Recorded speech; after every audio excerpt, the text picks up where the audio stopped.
So we're really excited about our guest today, Nick Petrie. He's a leadership researcher, author, and speaker, and he's going to share research from his new book, Burn Bright. I wish I had a copy, but it doesn't come out in the States until August 4th. But Devin has one, right, Devin? There it is. Burn Bright. I'm so excited about this. Um, Nick has really devoted a large part of his career to studying people under pressure. And what do people who thrive in those conditions, what do they do differently? What can we learn from them? So, Nick, let me hand to you for a brief intro. And I'm also curious, just what prompted you to write, excuse me, to write another book? All right, thanks, Corey. Thanks, Adeption team, for inviting me along. And good to see some familiar faces and some new faces on screen. Um, Nick Petrie, I'm living in Nelson with my wife and four boys. Lived in the US for a decade, or longer than that, I think. Worked with Corey and some others at the Center for Creative Leadership in Colorado. And then came back here 5 years ago. And I sort of listen to quite a few of you as you tell me about your experiences of work or the leaders you support, and I try and study the areas where the problems feel the hardest and the most stuck. And I don't know why, but I find those problems very interesting. And then if it's really interesting, I'll go study it for a few years. And so that's the sort of pattern I do and try and come up with new insights, which can be very helpful for the people who are at the front lines doing the work. So that's largely where this research and book came from. It was after COVID, and everyone was having to work incredibly hard, but a lot of people were starting to get very stressed and burned out. And then even once COVID sort of, calmed down, I noticed the stress never really went away. The burnout never really went away. And so you had all these people who previously had been fine were struggling in the workplace. And I think one thing I and the team who started researching this discovered it was a lot more prevalent than we realized.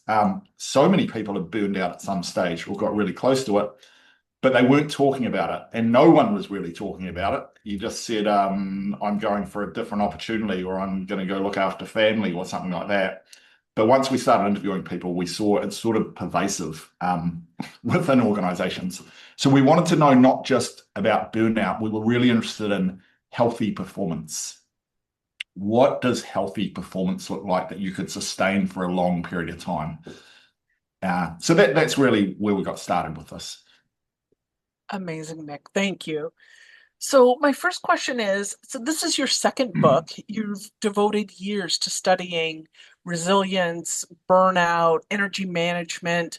What was the most surprising thing that you discovered in your research for this new book, Burn Bright, that contradicted what you previously believed about performance, resilience, or even leadership? Right. Yeah, I can think of two things which I remember going, that's not what I was expecting. One of them was because if you remember what it was like about 5 years ago, everyone was talking about wellness and the need to rest and recover and those sorts of things. And it all made perfect sense. Except when I interviewed these people who were thriving and asked them, how are you able to do it when so many other people in your company are struggling? They consistently talked about the hard things they had done in their career and the hard things they were doing now. I thought they were going to tell me about rest and recovery, but they said one of their mantras was do hard things. And they said the reason I'm able, and I remember this from a Fortune 500 CEO telling me this, he said the reason I'm able to handle what I'm able to handle now is I've just done a lot of hard things in my career. So when I look at the stuff that I'm doing now, he told me the story about his early career when he was responsible for this huge job. He had this terrible boss who was constantly on him. And he said it was a really tough experience. He said it was like my Everest. And he said, I just got so fit for work from that experience. And that's another thing which stuck in my mind is some of these people had developed a massive work fitness. their capacity to work was enormous. The same way someone might develop their aerobic fitness, someone who can run a marathon. I can't run a marathon. I'm not fit enough. But there are people who can, and they're just way fitter than me.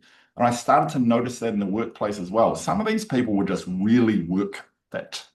So that was one thing, is these people would go to do hard things, and it made them really resilient. Um, and a second thing that surprised me and our team um, was that the solution when people burned out wasn't rest. We thought they could just rest and then go back to work.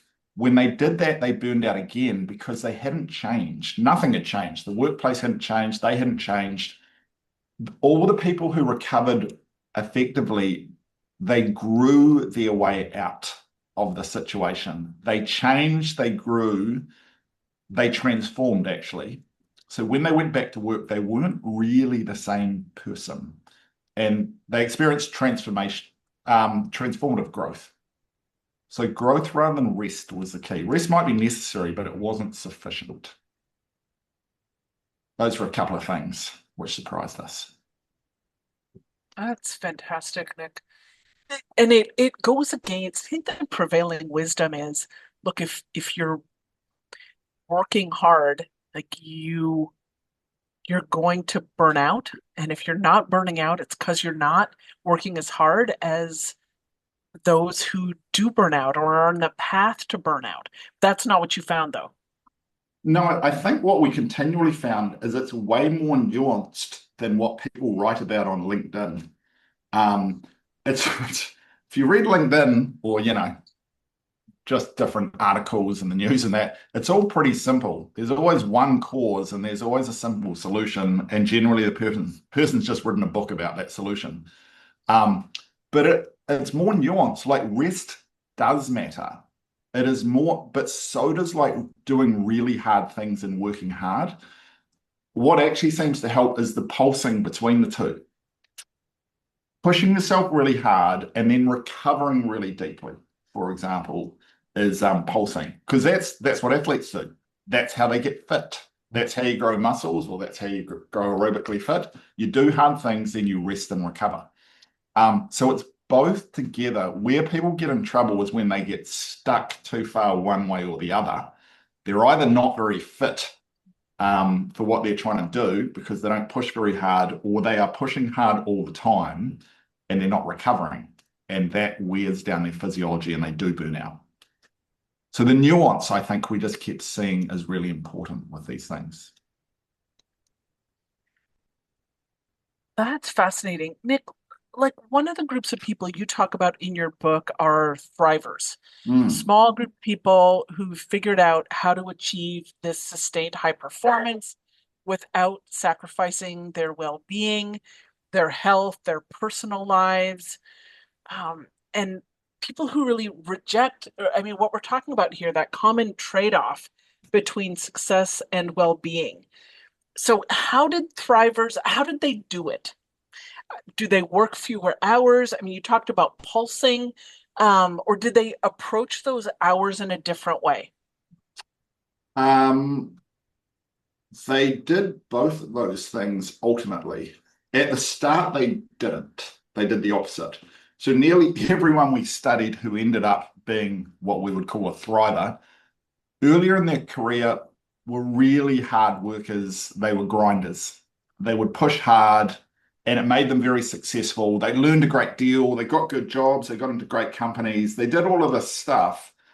Um, and working hard and working more was their formula for success. And then at some point, they got into a role where that would no longer work. You couldn't just scale more and more activity. You had to do things differently.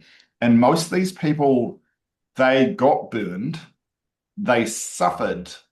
But the thing they did differently from most people is they pulled back and they reflected deeply on the experience and they decided to make some changes. They were probably just more reflective than most people. Most people are just so reactive. They just get back in there because there's more to do and there's more work and there's more emails and my boss wants us. So they're very, very action orientated. That will only take you so far. We saw that that mindset which helped you succeed at the start of your career later burns you out. It's the cause of your burnout. So these people, I've just finished Roger Federer's book. It's called The Long Successful Career of Roger Federer, or something like that. And it's a real masterclass of sustained high performance. So people think Federer was like very calm, very serene and all that. He wasn't at all. He was a complete hothead. He used to have tantrums all the time. He'd throw his racket. He would cry all the time on court.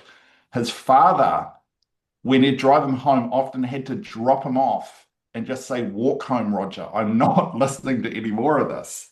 So it was like it was very surprising. But then he started to get surround himself with people who could help him manage this. And one of this, like, it's a really interesting story. You got a great psychologist, but one of the people who was really interesting and important for him was a guy, an Italian called Pier Pagnini, who was his fitness coach and who was seen as like weird because he didn't train tennis like anyone else. He had a few beliefs, and one, which goes against maybe work ethic, is that energy is finite. So most tennis players are grinders and they perform really well, then they burn out in their mid-20s and quit. And there's tons of champions who have done that. Whereas Pagnini said no, he believed energy is finite and he hated seeing Roger waste energy. So the way he designed trainings was to preserve Roger's energy, and they designed it so that he would have a long career into his 40s. He would peak early and stay there for decades. That's what they wanted to do.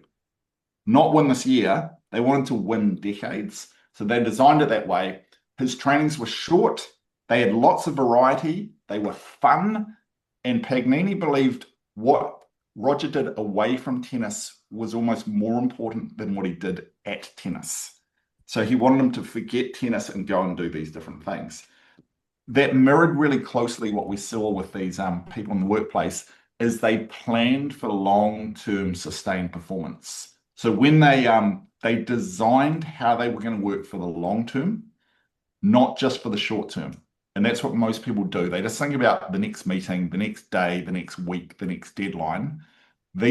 Roger and these thrivers sat back and designed, how will I work for the next 5 years, 10 years, or 20 years? And they built a method that would last.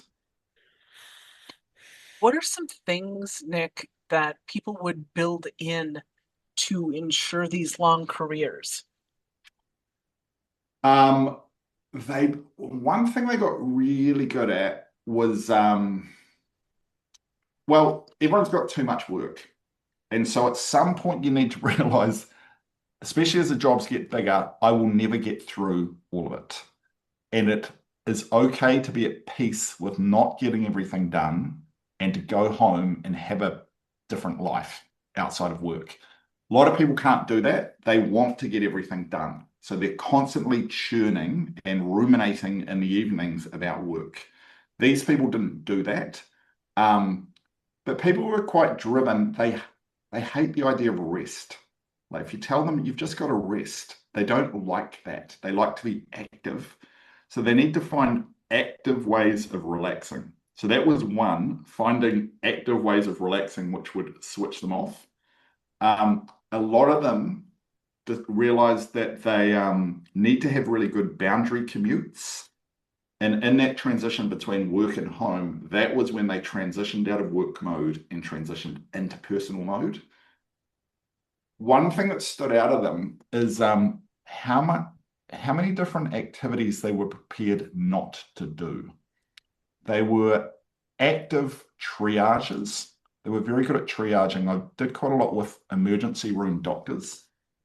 And one of the things is there's just too many patients coming at once. And if you treat them all equally, it's bad for the patients and it's bad for the medical staff. So they have methods to triage. And we saw that was a really common pattern with these people. They'd all worked out different methods, but they had a method for deciding what not to work on.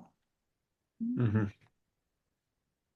It reminds me a little bit, Nick, and I don't know if this story is in the current book or not, but you talked about a leader at Amazon that you had interviewed that I think you went in and said, okay, so you've been here, you haven't burned out. And he said, no, I have. Yeah, Will that's you right. share Yeah, that story? yeah, sure. We said a couple of things. He said, first he said he couldn't take breaks. And, I'm sure we all hear that. People say they're just so busy. And even though he was telling us direct reports, they should take breaks and they should go on vacations and things like that. He never did it. Um, but when he burned out, he said, I realized I had to. So he created, Amazon has things called mechanisms which drive different behaviors. He created what he called his 111 mechanism. And this was his way of designing to take breaks. So in his calendar, because he knows he follows his calendar, at the start of every year, he'd book in one long vacation, every quarter, one short vacation, and then every month, one day off. And he combined it with weekends and public holidays. And then as soon as he said he put that in, for the first time in his career, he started taking breaks and vacations. He said, I instantly just felt better. And there was no willpower. There was no decision. It was just in there. And so I shared that with a lot of people in our team have. And people find, wow, because everyone follows the calendar. All of a sudden, they're doing this thing, which they struggle to. That was one. And then he said, but the biggest thing I did was Argentine tango. I said, well, this is not what I was expecting. And he told the story about how he couldn't switch off, but then he started doing Argentine tango and he discovered that it was the opposite of his work. He had to be in his heart, he had to be in his body, two places he never usually is because he's in his head. And he'll go along the evenings and he'll get completely absorbed by the dancing. And he said it's the only time in my life where my work world disappears and it's off recharging. And he used the phrase, it's like it's my opposite world. And I was like, wow, okay. And as we interviewed more and more people, we heard that they had these opposite worlds which absorb them and recharge them. And we also heard that most people don't have one, or they used to have one, but they stopped doing it because they got too busy with work or family or life, and it seemed like a low priority. But all those sustained high performance that we saw, they all had one, but a lot of them had multiple. Some of them had 5 different things they would do depending on time availability. So that became something we noticed that we talk to people about, and a lot of people pick up opposite worlds again. Thanks for that. It's a fantastic story. Okay, so Nick, we're talking about sustainable performance, and it's one thing when things are going well, but what about when the thrivers in your research were under intense pressure, they're exhausted, they're overwhelmed? What behaviors distinguish them from everyone else? I think the trap a lot of people fall into is because there's so much going on and because you're so absorbed by it, you almost stop thinking. You just keep acting and you go, go, go, go, go. A lot of people we interviewed who burned out said, looking back, they wish they had have paid attention to the early warning signs. They said, looking back, it was obvious that they were starting to burn out, but they didn't notice at the time. And so these people, these thrivers, they had seen that in themselves previously. And what they'd done is they'd learned what their early warning signs are. And people often ask in workshops, what are the early warning signs? And what we've discovered is they're different for different individuals. So we can show a list, which we sometimes do, but what actually works is each person, perhaps the people on this global chat, to think, do I know my top 3 early warning signs? And if you don't, you're very susceptible to slipping into burnout without noticing it's happening. So I know I didn't know mine. So I thought about it for quite a long time. And I worked out in the end, it was when I start having trouble sleeping, when I become irritable easily, and when my wife notices it and points this out to me. Those are my 3 early warning signs. So that first, and the second part, which really matters, is you've got to know your if-thens, which are if that happens, then what are the two or three things which will rebalance you quickly? And if you don't know those, you sort of just keep going. And that's where people get into trouble. So that's certainly one thing that people knew their early warning signs, they knew their if-thens. The other thing, and I just had an interview then with someone just before this call, and it was clear from him, but also others we saw, they were more likely to, we would talk about get up on the balcony, rather than keep working, they would pull up and they would examine their work. He said something really good. He said, when a meeting gets cancelled and you get an hour or half an hour back, what do you do? And he said, what most people do is they'll quickly try and catch up. And he said, it's like, the bucket is filling up, the faucet's on, and the bucket's filling up, and you'll quickly try and like empty the bucket and scoop some emails out and reply to some messages. He said, what he does is he will actually examine all of his work and he'll say, what can I get rid of? What can I subtract? But also, how do I redesign my work? Because a lot of it is inefficient. So he spends time sort of up on the balcony looking at his work and redesigning it if he gets an hour. And I thought that was interesting and also a common theme. They're much more likely to take the big picture and design rather than just act. It was interesting to me when you said, your wife, that's one of your, one of the Mm, things that alerts you to potential burnout. And I feel like in conversations with people around us are more apt to see our burnout or early burnout than we are ourselves. Do you mm. find that that's true, that people around us can see that? That's what people told us. And I think that's true. But will they tell you? Or Mm. will people in your house tell you?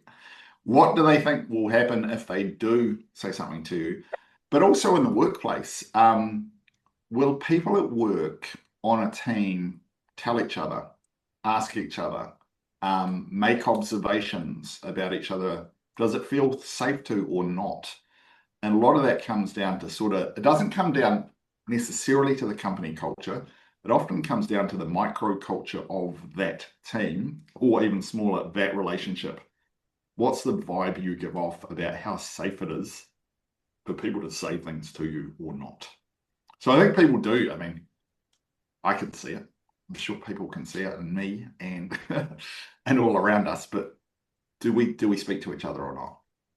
Yeah, Mm. that's a great point. How safe does it feel to share Mm. or to even be curious about it and ask someone a question? Yeah, yeah, yeah. Or do it, yeah. And that, when we run the workshops, that's part of the point is to create the forums for people to have a few conversations with some structure they've never had before. Hmm. Talking about just at the organizational level, Nick, feel like many organizations are still treating burnout as an individual resilience problem, right? To take a break during the day, make sure you're eating lunch, go for a walk, that kind of thing. Based on your research, what are leaders and organizations getting wrong about the causes of burnout? Mm. I think this one is an interesting one because it does happen at the individual level. It was really clear when we did the interviews, the individual level does matter. And also, if you find yourself burning out and you go, well, it's to do with the culture, what are you going to do about it? Are you going to change the culture? Um, and yet you might say that is the cause though. So yes, that is the solution. What we found that it's usually a surgeon said to me early on, because he has seen so much burnout in surgery. He said it's multifactorial. It's not just the individual. It's not just the organization. It's not just the system. It's the interaction of all of those elements. If it was just the system, everyone in the system would burn out. But clearly, Mm. there's individual differences. If it was just the individual, then that individual would burn out wherever they go. But they don't because there's systemic and cultural factors. So it's the interplay between those things. Um, so, so um, things. the tricky thing I find with this is where do you begin the intervention? Because I remember being back at CCL when we were there. We often used to intervene at the organizational level, and the senior leaders would say they wanted to do it, but once things got hard, you'd find out actually they didn't want to do it at all. They wanted other people, they wanted the result, but they didn't want what it would take to actually do it. So the whole intervention would just disappear. Um, and so no one would benefit.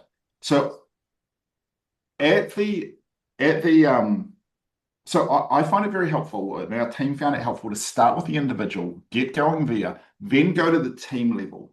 Because at the team level, that's actually a lot of the effect you're going to experience. If your team leader, we found two factors. If you thought that your team leader cared about you, one, and had your back when things get difficult, those two factors enough, alone were enough to make most people feel safe and secure, even if the whole organization's culture wasn't great. And that is a lot more doable as a starting point from there. We also found organizations will get on board with new ways of working and changing the system and changing the culture when they see real results happening within their organization. Here's some examples, here's some stories, here's some metrics. And people start going, this is working, we should do this in more parts of the business. And what we saw is it starts to go up the organization. Um, so all to say, there is a case to say, well, the system should be changed, but the question is, how do you get everyone on board to actually make those changes? And we found it's through creating wins individually, team-wise, business unit-wise, and expanding up from there. What kinds of wins have you seen be most influential at the team level wise? For those of us leading teams, what would you recommend? Um, So I think a big one thing that people want to do more of is we were interested in what interventions could you do which would both decrease stress and increase productivity at the same time. So we showed them lots of different things and we asked them to choose some experiments that you would be motivated to do individually and at the team level. And one of the ones which was most popular is people wanted to do more deep work. They felt that their whole day was just shallow work. I'm just running here, I'm doing this, I'm in meetings, I'm doing this, I'm doing this. So they really wanted to create more value by doing more deep work. However, when they tried to do that and put it into their calendars, there was no time. There was just no space to do the deep work. So they felt guilty that they weren't following through, that they weren't disciplined. But it wasn't really their fault. Like the bucket was already overflowing. What actually worked best is when teams started by subtracting things out. And one of the most effective and fastest way to do that was through doing meeting audits. Nearly every company we go to, everyone says there are too many meetings, they're too long, they've got too many people, the agendas often don't exist, and a lot of people are in there doing email. And so everyone's saying that in all organizations. So it's like, why don't they just fix it? And I think the reason is because it's no one's responsibility. Corey could fix the meetings she runs, but she's still going to get invited to Nick's meetings, who has no agenda and invites everyone. And so one of the things we saw is if we went in and said to companies, all right, everyone have a look at your calendars and we want to start auditing meetings, deleting meetings, subtracting meetings, people created a ton of space to get started. And then they had all the space to do deep work. So they felt more productive and less stressed. So as a starting point, that was one of the fastest, easiest ways because everyone already Wow. agreed it was a good thing to do. And they felt immediate benefits within the first 2 weeks. It reminds me, I was coaching a senior leader the other day, and Mm. she has said to her team, if you've been invited to a meeting, you go and you find yourself off camera doing emails or on camera doing emails. She goes, let me know because that's not a good meeting. And so the team would say, look, there were three of us in this meeting. We were all doing our emails. And then she, okay, one person needs to go. Maybe you don't need to attend the whole meeting. But I thought that was such a good call out because really it's a waste of time if you're just sitting there doing emails. Yes, and that is just pervasive, isn't it, throughout organizations? Um, and I guess the key thing you pointed out there is the leader gave the people permission to actually do something different. And if you don't give people permission, they feel like they sort of have to keep going. Like the reasons people are attending so many meetings are just terrible when you actually start asking them. They want to show face. Um, they worry about missing out on hearing something that they wouldn't hear if they are there. Um, Mostly though, they just feel like they should show up because they got invited. And the people sending the meetings often are inviting far too many people who aren't relevant to the meetings. So that, yeah, there's just so much low-hanging fruit with that one alone to give people time back. I also remember some research work they did a few years ago, Hmm. and they had data on people's stress levels, self-report stress. And then they took two groups of people. One group, they said, eliminate 2 hours of meetings a week. Hmm. And then Really? the other group, they didn't do anything. Wow. And they found eliminating 2 hours of meetings a week, regardless of if the person was in 35 hours a meeting a week, 20 hours, it didn't matter. But eliminating 2 hours of meetings a week led to a significant difference in how people felt in terms of their energy and their stress level. Really? So that's Yeah. very simple. It seems, but again, I think that was they were given permission to do that. So the thing we saw again and again, it's quite tricky if you just say, I'm going to do it. You can do that, but it's trickier rather than a senior leader saying, I want everyone to do it. And you've got cover from that person, but all the other people are doing it as well. That's that's generally what's required. And we go in and, they don't have permission. No one's given them permission to do that. And so we say, well, we give you permission to do it. And no one ever says, well, who are you? They just go ahead and do it. Um, so someone needs to do it. And that can really make a big difference. So Alex has just shared a question. So Alex, you wrote, setting subtraction targets created some really interesting conversations for us. Would you be open to coming off mute and sharing a little bit more about that?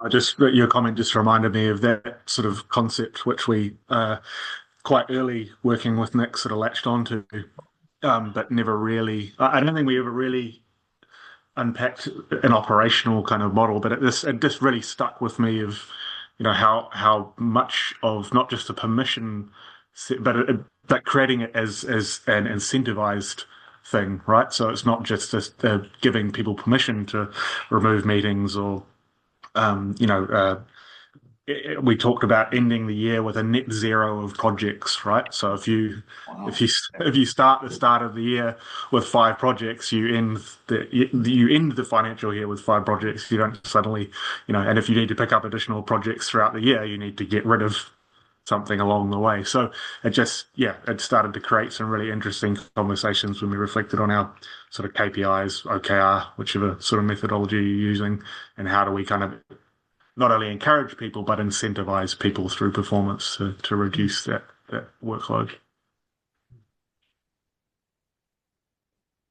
That's great. Thanks, Alex. Yeah, I mean, it's a good point, isn't it? Taking it to the next level where you're operationalizing it, measuring it, incentivizing it. All of this stuff, um, I mean, it does take a little bit of work and a little bit of thinking and organizing to embed it. We found we could get people started, but at some point you need the leaders to actually embed it in so it sort of sustains over time. And different leaders sort of have different takes on it. And I think that is one thing we notice is how much leaders matter. You could see it across different teams, who was on board, who already sometimes the most effective way to do this was to find leaders who were already sort of thinking this way, and they wanted to get their teams on board with it as well. All right, Nick, I have another question or two, but those of you in the audience, please, thank you, Devin, Gemma. Please add some questions or start thinking of some questions that you'd like to ask Nick. So while people are thinking, Nick, you talk about 10 habits in the book. You've talked about pulsing between modes of work. You've talked about finding your opposite world. I think you mentioned reducing stress by ruminating less. Of the 10 habits in Burn Bright, which one do you think delivers the greatest return for leaders? And what gets in the way of people adopting that, trying something different? I think I'd probably say, I think what we learned is it's not necessarily one of the habits which delivers the most impact. It's a different mindset about how do we improve. So when we measured different teams to see what sort of impact it had, one of the measures we put in, sort of almost as a bit of an afterthought, was I or our team developed a more experimental mindset. And that actually turned out to be the behavior or mindset which changed the most out of everything we measured. And we weren't setting out to do that deliberately. It happened from the way, we were designing it. We were getting people to try stuff out and then do some reflective coaching with our coaches. And that seems to be the thing which has the most impact, because I think a lot of the way we get trained in business is it needs to be very planned out. You need to have a lot of certainty. You need to know what sort of results you're going to get. And if you're not sure, go gather more information, get more data, write a better plan. That works on some business problems, but when it comes to behavior change and culture change, it doesn't work at all. What you've got to do is you've got to try some stuff, act your way into it, and discover along the way. So I'd say that's actually the thing which was the most important. And you can't really teach that. You've just got to tell people to begin and then keep nudging them along as they come back and go, oh, it didn't work. And let them know that's okay. As long as you're trying stuff and learning stuff, that's actually the most important part. Because really, and thinking about the thrivers, that is the way they worked out what is their best ways of working. They experimented their way into it. They worked out the strategies, and then they sort of baked them in as habits, which they did on a regular cadence. Josie has just popped a question into chat. Nick, you mentioned the transition people went through and old ways were no longer sufficient. Josie, do you want to come off mute and ask this question? Sure. Thanks, Corey. Thanks, Nick. You mentioned about this transition from people being all about pace of work and earlier in their careers, and then they're reaching this point when they are able to recalibrate and reinvent how they approach things and who they are about their world. Sounds a little bit like to me, it sounds a little bit like a vertical development upshift, which I know you're super expert in. So I was wondering if you had some thoughts that you could share on whether there is a developmental parallel going on with some of the cases that you were involved in. Yes, I'm fairly certain there is. I think what happens is when people enter the workforce, they're sort of quite often in sort of diplomat mindset. They're wanting to conform, work out how do things work in the workplace, how does work itself operate, how does this culture operate.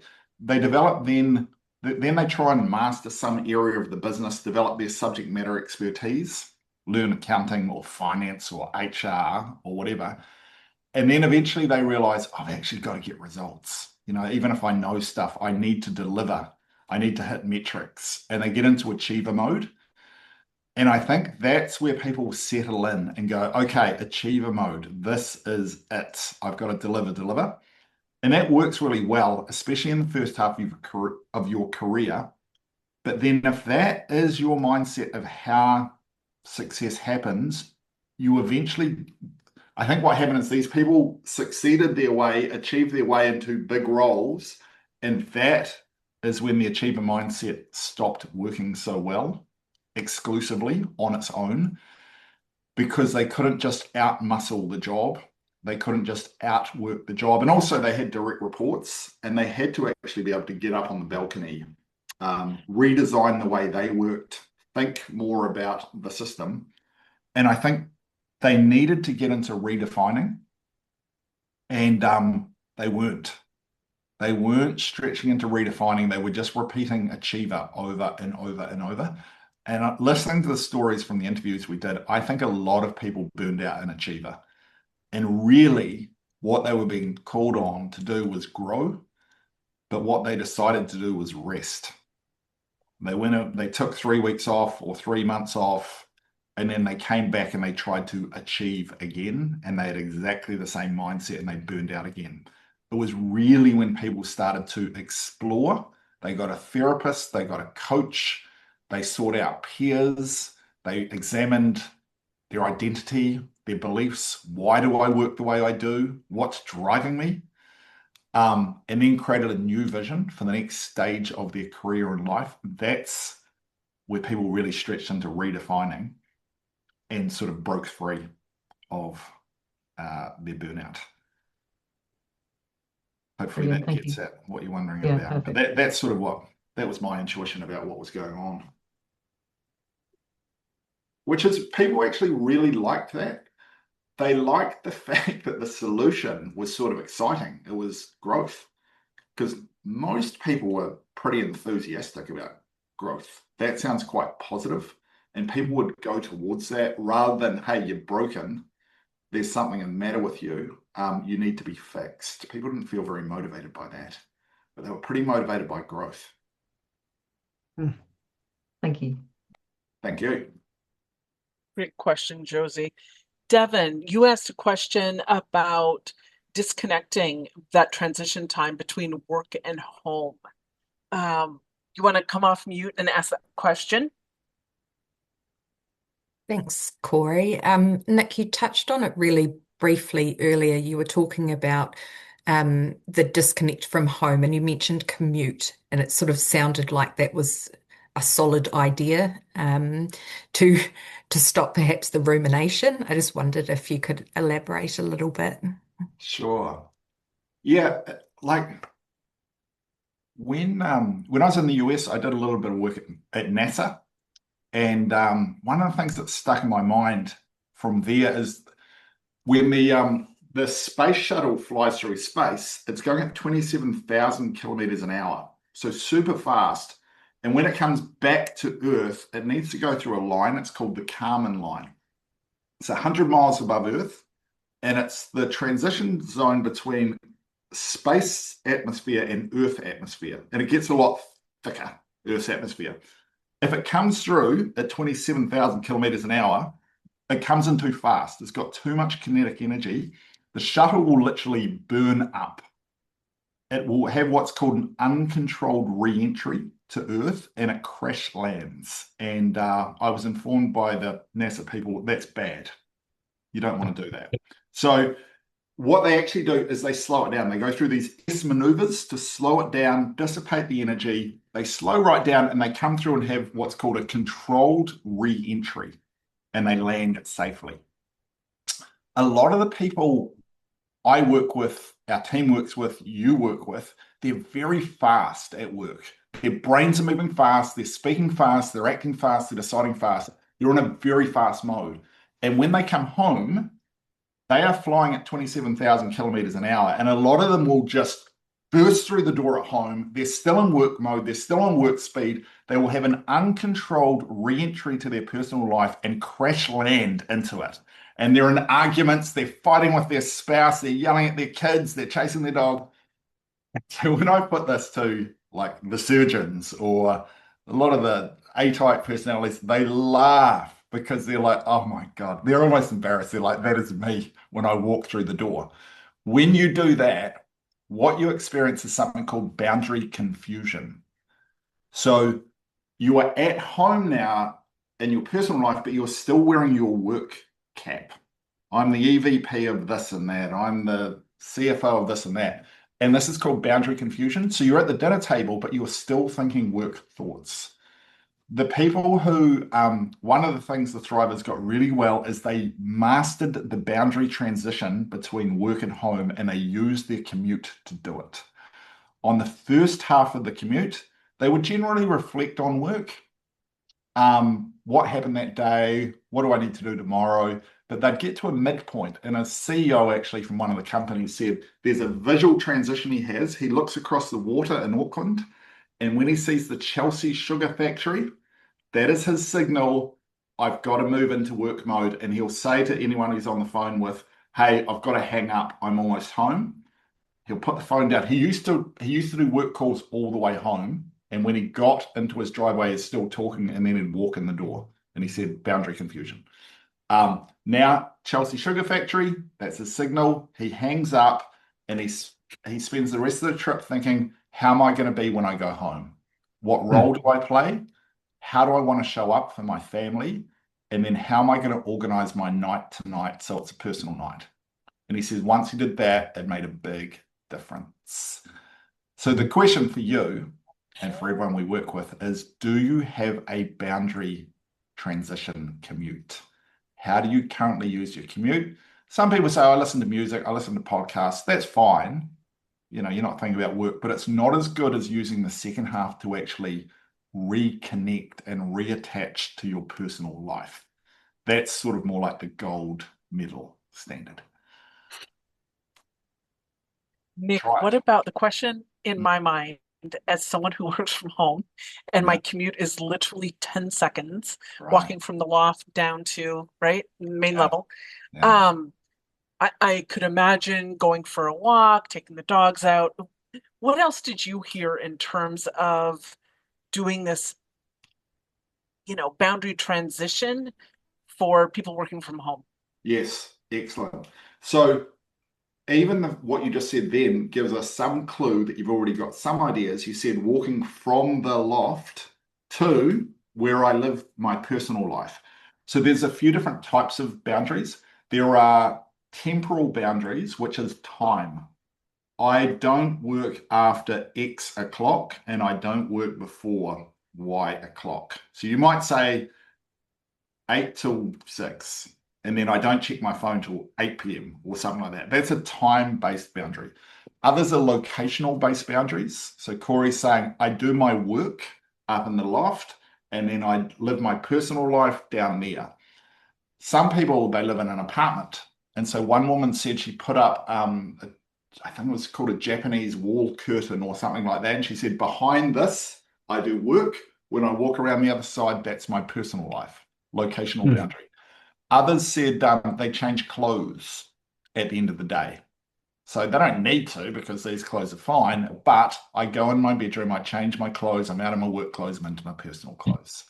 Some people have a little ritual they do in their bedroom, 5 minutes, do a little bit of exercise, they put their phone in the drawer, and that's their ritual. Most people don't think about it. They don't do anything. And they're full of boundary confusion. So this was sort of the lessons from the Thrivers. They think about all this stuff. They come up with a strategy which works for their context, their life, their way of working. They experiment, they find what works, and then they keep doing it. That was the difference with them. Nothing dramatic. They just worked it out. Really helpful. All right, Patrick, you'd asked a question here. This is pretty interesting. You got a team to do many of these things, but the teams around them reacted with sabotage. So you want to share a little bit more about this situation?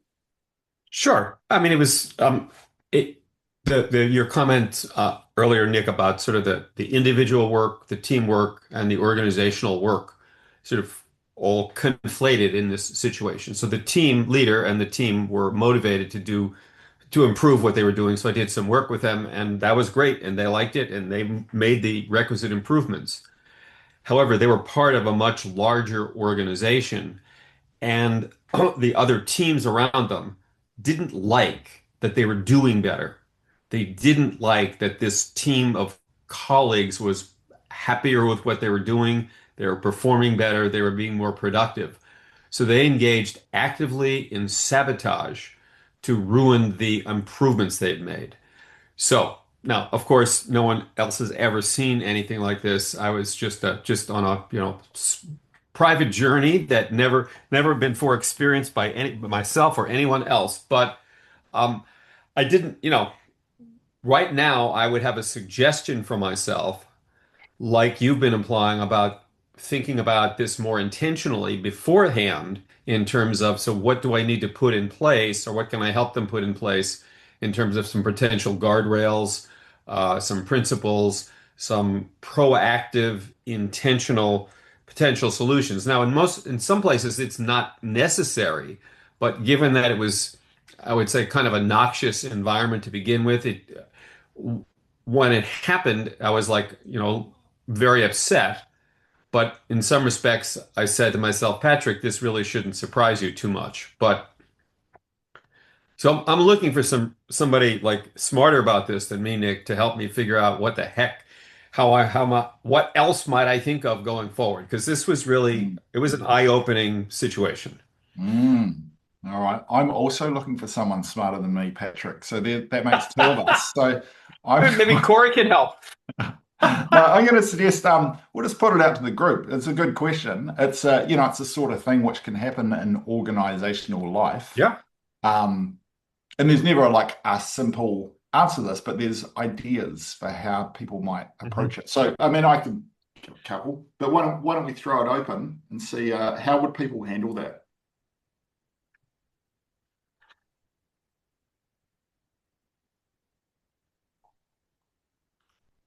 I've been ridiculously quiet, so I'll chime in.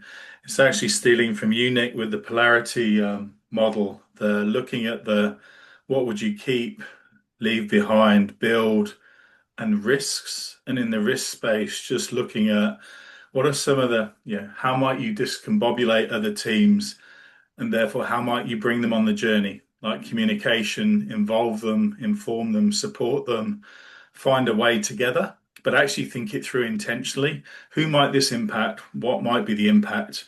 And how can we have some conversations to free that up, kind of remove some of the friction that might be triggered otherwise? Thank you, Mark. Thanks, Mark. I have one of my own answers. Yeah. After some. Go, Patrick. So just as I'm listening to Mark, I'm thinking about sort of just like laying out like little things for birds to eat, kind of a thing. And so it's a similar sort of thing about what might be some good nibbles I could lay out, the team could lay out for others that might make this attractive. How might this make their life better? What might be a simple idea that you could share as opposed to the big enchilada result that might go, well, that's kind of, that we might like that. So it's just about tempting little pieces to put out that might nominalize the risk. That's the next thought I have about it. Yeah. Josie. I was thinking about enrollment. I think that's a factor that we don't maybe take into account very much. There's an opportunity to enroll people right from the start, not in the end vision, but in the baby steps that come along. I think, Patrick, you're right. I think sometimes we want the end result, but we don't necessarily want the transition path, which in itself shapes our thinking and can be a dynamic process, which opens up possibilities for others to change along the way. So we might think we know where we're going, but often the future kind of emerges, doesn't it, as we start taking steps. So slow it down, enroll others. And also sometimes it's actually worthwhile not saying that you're not going to do something because you might upset people. Sometimes you just got to do it because it's important and you've got to take a stand for something. I love that, Josie. Makes me think, people support what they help to create. All right, Nick, a couple ideas you have, and then I have a final question for you. All right, a couple of ideas on Patrick's one. I don't know. You run into some hard situations in organizations, don't you, sometimes? And it's just like, you've got other teams sabotaging a team which is succeeding. What do you do with that? I mean, I think you try and help the teams work it out, but I think as an outsider, you do what you can, but also you be realistic about things. So I probably over time I've been just a bit gentler on myself of what you can do and you can't do. But generally, I'd ask the team, what do we need? Given the situation, what do you think we need to do? What do you think you need to do that would actually help you navigate that situation, rather than me thinking I'm the expert and I know what to tell them? Because even if I did, if they come up with it and own it, they're the ones who are going to have to do it. So generally, there would be good coaching questions, I think, are the best way forward. And that may or may not help in a situation like that.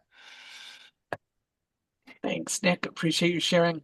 All right, final question. So if you have a billboard, you can put anything you want on it, Nick. A motto, a saying, a quote. What would you put on your billboard? The billboard question. Let's see. I think maybe one I got given many years ago, which was very helpful to me, which was wake up.